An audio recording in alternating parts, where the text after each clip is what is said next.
കോട്ടയം മീനച്ചിലിൽ കാണാതായ വയോധികന് വേണ്ടി വ്യാപക പരിശോധനയുമായി പോലീസ്. 84 വയസ്സുള്ള മാത്യു തോമസിനെ ഡിസംബർ 21 മുതലാണ് കാണാതായത്. മക്കൾ നൽകിയ പരാതിയിലാണ് അന്വേഷണം. ഹേബിയസ് കോർപ്പസ് കൊടുത്തിരുന്നു. അതനുസരിച്ച് അവർക്ക് നാളെ ഹൈക്കോടതി റിപ്പോർട്ട് കൊടുക്കണം അന്വേഷണത്തിൻ്റെ പുരോഗതിയെ പറ്റി.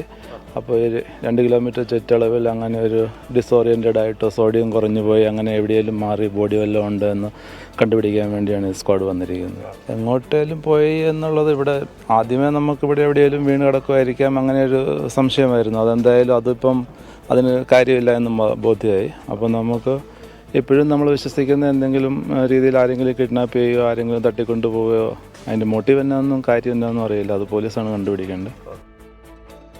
ടോബി ജോൺസൺ വിവരങ്ങൾ നൽകും കോട്ടയത്തുനിന്ന്. ടോബി, ഈ പ്രതികരണം അദ്ദേഹത്തിൻ്റെ ബന്ധുക്കളുടെയോ മറ്റോ ആണെന്ന് ഞാൻ കരുതുന്നു.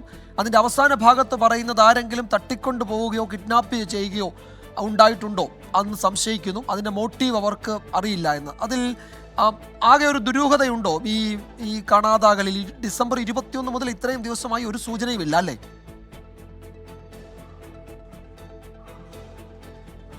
വിജയകുമാർ, തീർച്ചയായിട്ടും അടിമുടി ദുരൂഹതയുണ്ട് എന്ന് വേണമെങ്കിൽ നമുക്ക് പറയാം. കാരണം ഒരു വ്യക്തി ഇത്രയും നാളും കാണാതെ പോകുക എന്നുള്ളതൊരു ദുരൂഹത തന്നെയാണ്. അതുകൊണ്ട് തന്നെയാണ് പോലീസ് വിശദമായിട്ടുള്ളൊരു അന്വേഷണത്തിലേക്ക് കടന്നിരിക്കുന്നത്.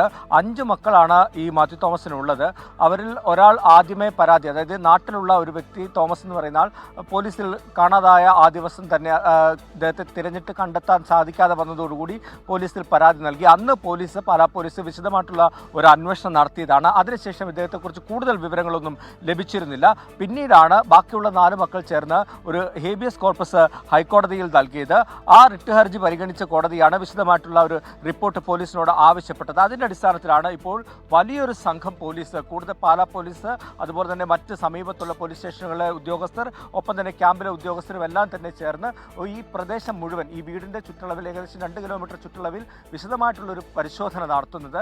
നമുക്കിപ്പോൾ ദൃശ്യങ്ങളിൽ കാണുന്ന പോലെ തന്നെ ഒരു വീട് കഴിഞ്ഞാൽ ഒരു വീട് കഴിഞ്ഞാൽ അല്പം മാറിയാണ് അടുത്ത വീടുള്ളത്. അതുകൊണ്ട് തന്നെ ഈ പ്രദേശത്ത് എവിടെയെങ്കിലും അദ്ദേഹത്തിന് എന്തെങ്കിലും സംഭവിച്ച് വീണ് കിടപ്പുണ്ടോ എന്നോ മറ്റോ ഒക്കെയാണ് പരിശോധിക്കുന്നത്. ഏതായാലും കടാവർ ഡോഗ് അടക്കം എത്തിയിട്ടുണ്ട്. വിശദമായിട്ടുള്ള ഒരു പരിശോധന തന്നെയാണ് ഉദ്യോഗസ്ഥർ ഇവിടെ നടത്തിക്കൊണ്ടിരിക്കുന്നത്. 250-ലധികം ഉദ്യോഗസ്ഥരുണ്ടെന്നാണ് നമുക്ക് മനസ്സിലാക്കാൻ സാധിക്കുന്നത്. 84 വയസ്സുണ്ട് ഈ മാത്യു തോമസിന്. അദ്ദേഹം വീട്ടിൽ നിന്നും രാവിലത്തെ ചായകുടിയൊക്കെ കഴിഞ്ഞ് നടക്കാൻ വേണ്ടി ഇറങ്ങിയതാണ്. ആ സമയത്ത് ഭാര്യയാണ് വീട്ടിലുണ്ടായിരുന്നത്. അതിനുശേഷം മടങ്ങി വന്നില്ല എന്നാണ് ഈ പരാതിയിലുള്ളത്. മുൻപും സമാനമായ രീതിയിൽ ഇതുപോലെ അദ്ദേഹം പുറത്തേക്ക് ഇറങ്ങിപ്പോയതിനു ശേഷം കാണാതാവുകയും തിരയുകയും അതിനുശേഷം അദ്ദേഹം തിരിച്ച് മടങ്ങി വീട്ടിലേക്ക് വരികയും ചെയ്തിട്ടുണ്ടെന്നാണ് മൂത്ത മകൻ പറഞ്ഞത്.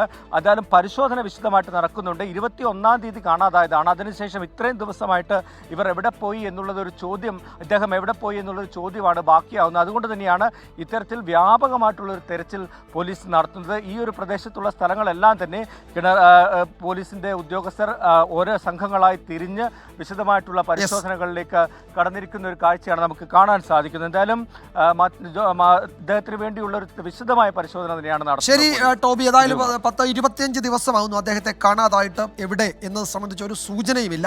നേരത്തെയും ഇങ്ങനെ സംഭവിച്ചിട്ടുണ്ടെങ്കിലും ഇത്രയും ദീർഘമായ ദിവസം അദ്ദേഹം എവിടെയെങ്കിലും പോയി നിന്നിട്ടില്ല എന്നുള്ളതാണ് കുടുംബാംഗങ്ങളും പറയുന്നത്. അടിമുടി ദുരൂഹതയാണ് എന്നാണ് ടോബി ജോൺസൺ റിപ്പോർട്ട് ചെയ്തത് കോട്ടയത്ത്.